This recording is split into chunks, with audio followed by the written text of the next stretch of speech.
Hello and welcome.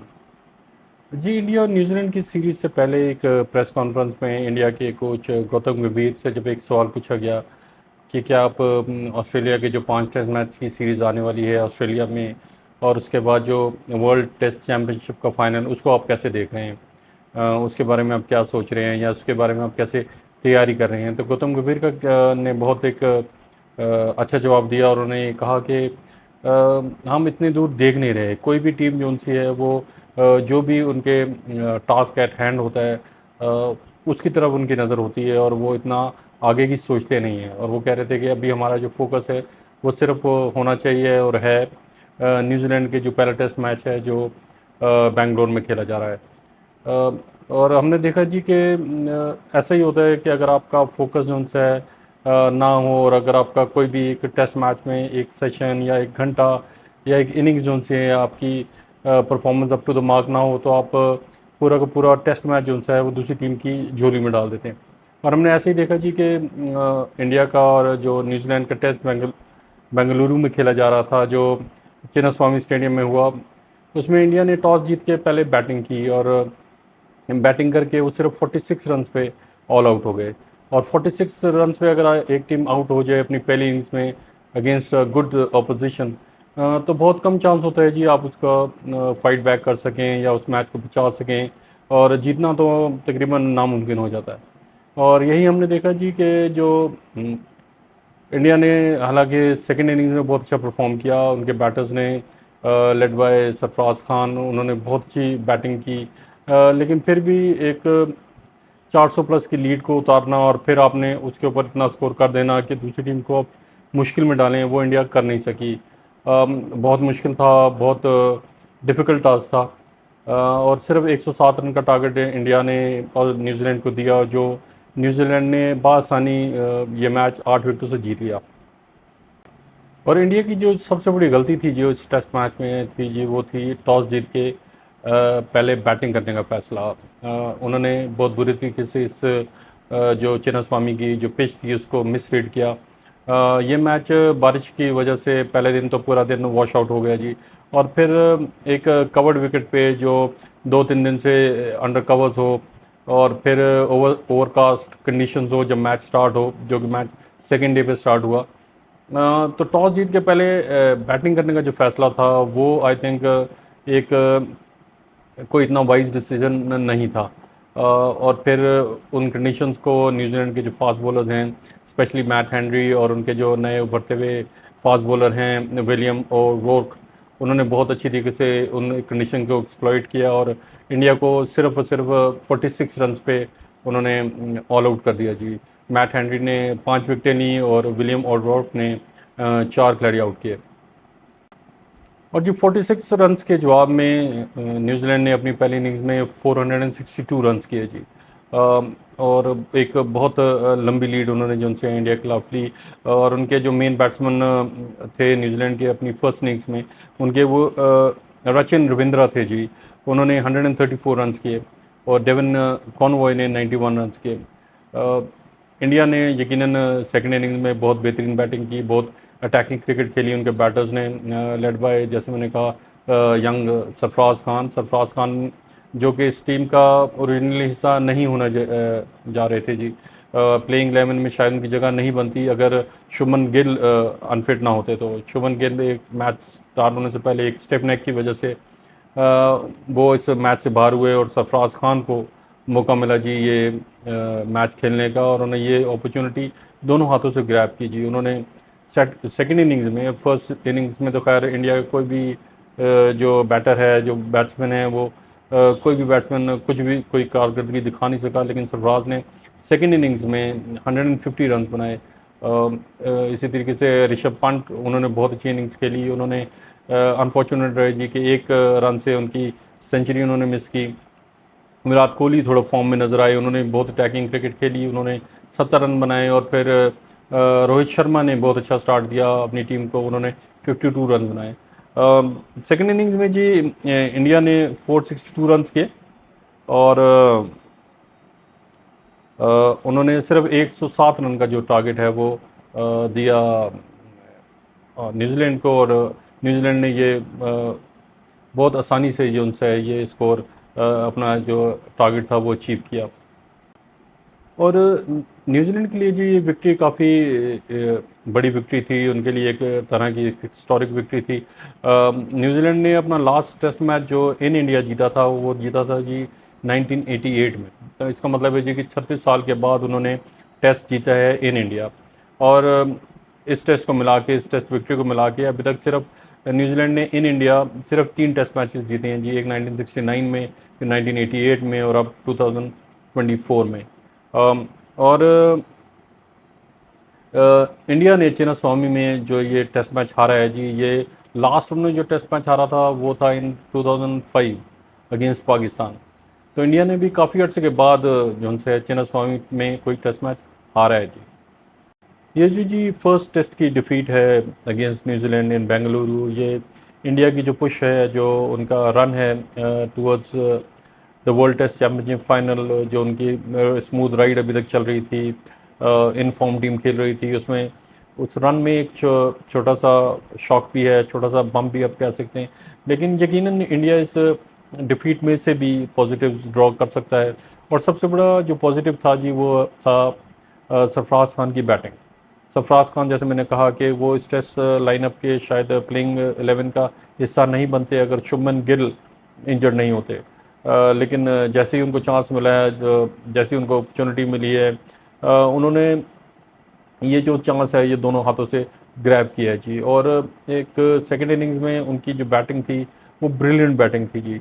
किस तरीके से उन्होंने कंट्रोल के साथ शॉट्स खेली हैं, एग्रेशन भी दिखाई है, डिफेंस अच्छा भी दिखाया है जी। और उन्होंने जो प्रेशर था वो वापस जो उनसे है उनकी बैटिंग ने, उनकी फिर जो पार्टनरशिप्स थी दो बहुत बड़ी पार्टनरशिप, 100+ की पार्टनरशिप, 132 विद विराट कोहली और फिर 177 विद ऋषभ पंत। उन्होंने दोबारा जो उनसे एक टाइम पे लग रहा था कि प्रेशर जो उनसे है वो न्यूजीलैंड के बॉलर्स पे डाल दिया है।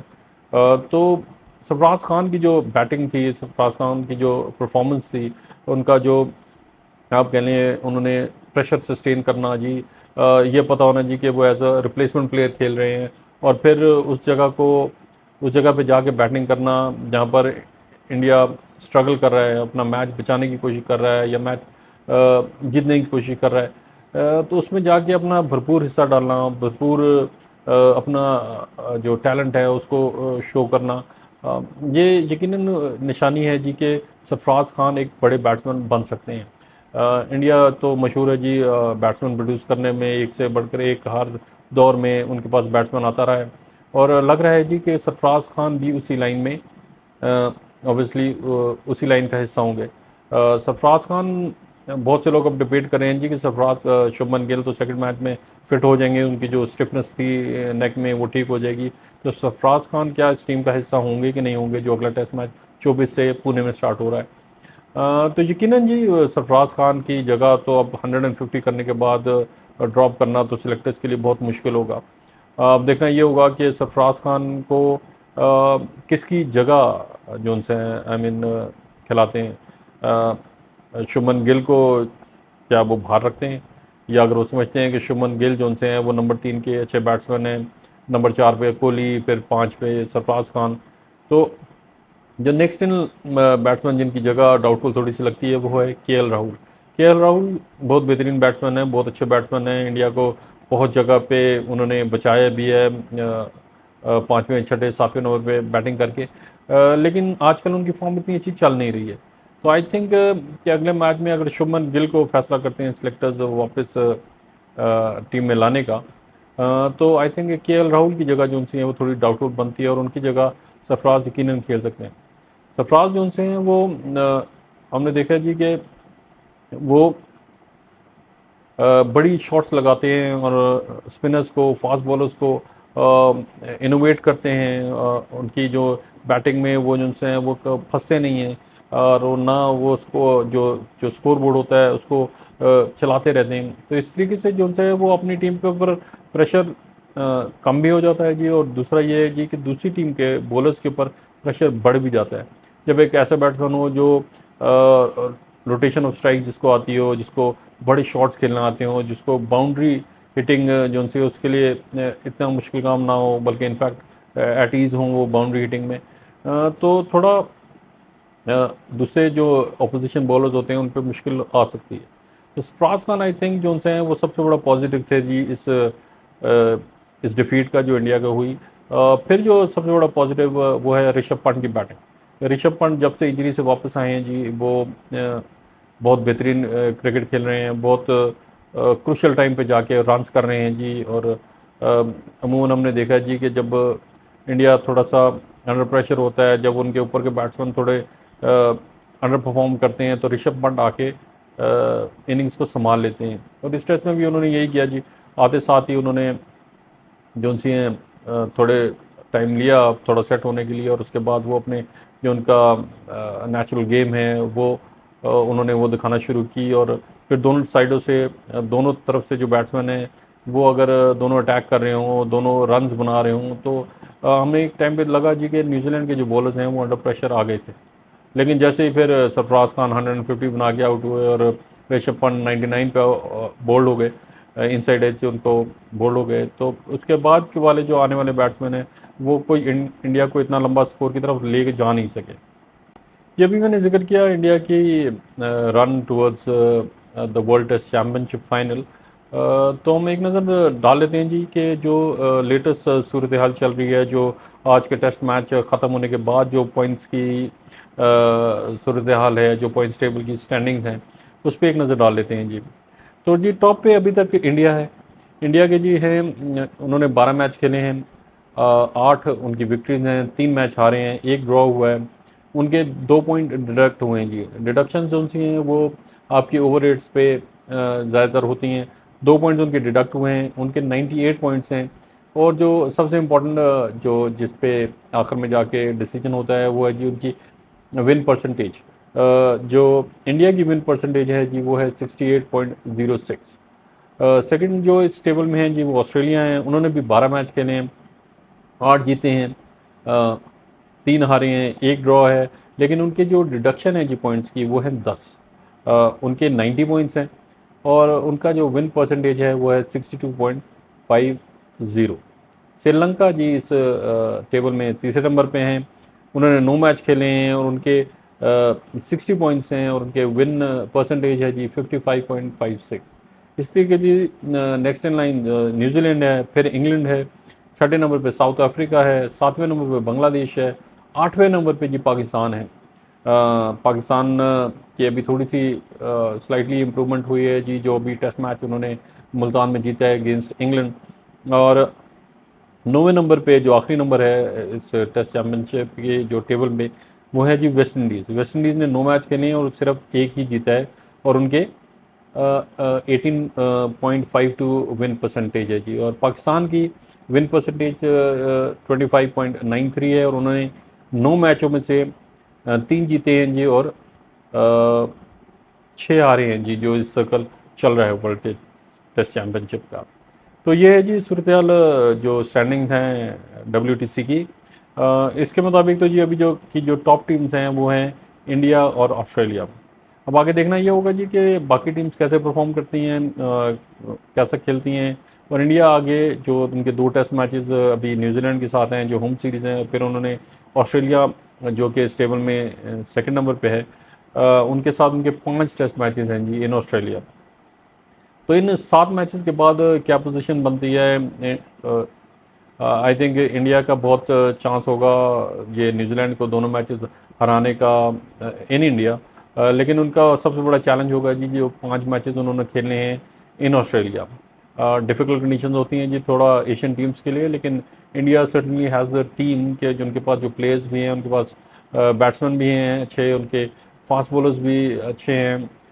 स्पिनर्स जो उनसे वहाँ पर तो खैर 2 या 3 स्पिनर्स नहीं खेलेंगे जैसे इस टेस्ट मैच में खिलाए थे इंडिया ने। कुलदीप यादव खेले, अश्विन खेले, जडेजा खेले।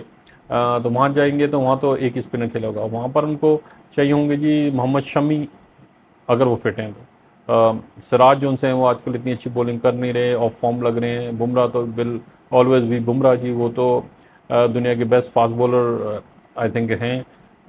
लेकिन इंडिया को एक जो वहाँ जाके खेलना जो है ऑस्ट्रेलिया में, इंडिया के पास they have the team to beat Australia in Australia.